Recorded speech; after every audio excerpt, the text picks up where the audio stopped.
ও মাই god, এবার সাকিবের রাজকুমার cinema দেখলেন কলকাতার দেব এবং রাজকুমার সিনেমা দেখে সাকিবের প্রশংসা করলো সিনেমা হলে দেব। এ বিষয়ে বিস্তারিত জানতে ভিডিও সম্পূর্ণ দেখুন। কলকাতায় দেবজিতের চেয়ে বেশি জনপ্রিয় সাকিব খান। ওপার বাংলার সকল সুপারস্টারদের চেয়ে সাকিব খানের ক্রেজ বেশি।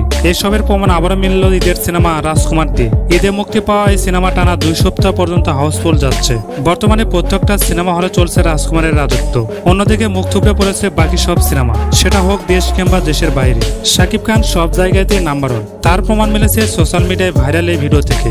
রিসেন্টলি এই ভিডিওতে দেখা যায় সাকিব খানের রাজকুমার সিনেমা দেখছেন স্বয়ং কলকাতার দেব। সেই ভিডিওতে দেখা যায় দেবের সাথে ঘনিষ্ঠরাও সিনেমা হলে ঢুকেছেন। সিনেমা হলে ঢুকেই সবাইকে আন্তরিকভাবে ধন্যবাদ জানাচ্ছেন দেব। সিনেমা হলে রাজকুমার দেখতে আসার জন্য সবাইকে শুভেচ্ছা জানিয়েছেন তিনি। এতে বোঝাই যাচ্ছে দেব সাকিব খানকে কতটা ভালোবাসে। সাকিবের প্রতি দেবের এমন ভালোবাসা দেখে মুগ্ধ হয়েছেন সিনেমা প্রেমীরা। অনেকে মনে করছেন সুপারস্টাররা এমনই হওয়া উচিত। তারা কখনো কোনো সুপারস্টারকে ছোট করে দেখে না, বরং দেবের মতো নায়ক ছোট বড় সবাইকে সাপোর্ট করে।